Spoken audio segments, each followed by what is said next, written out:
हे खायचंय तर तुम्ही तुमच्या ओन रिस्कवर खा, कारण हे खूप भारी आहे. ओपन केल्या केल्या मी याचा अख्खा डब्बा संपवला होता आणि आता मी हे दुसरं पॅक मागवलंय.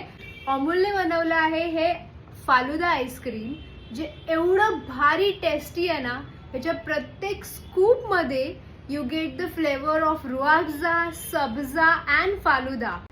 जरी कॅलरी काउंट करून खात असाल ना, तर हे खाताना ते सगळं विसरा आणि खूप भारी आहे.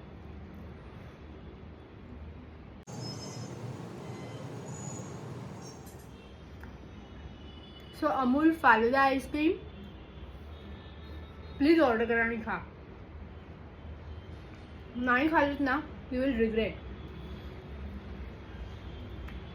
सुपर्ब. See this.